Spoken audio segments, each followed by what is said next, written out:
Aquarius, my air babies, positive vibes, motivation, inspiration, elevation, love, light, positive energy, goodwill, peace and healing, abundance and prosperity all your way.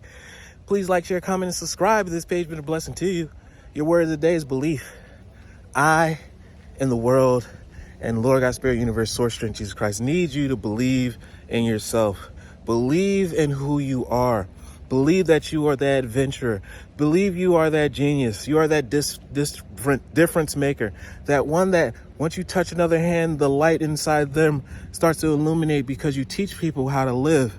You teach people about different cultures. You teach them having a learnable spirit, having an adventurous spirit, how to love life, not to be a Grinch. You teach them how to be an adventurer and how to love the world that we have. It's such a big world, but it's small enough for us to enjoy it. I believe in myself and the beauty of life and the goodness of God. Thus, I have the power to fulfill my dreams. The will of the Almighty supports me.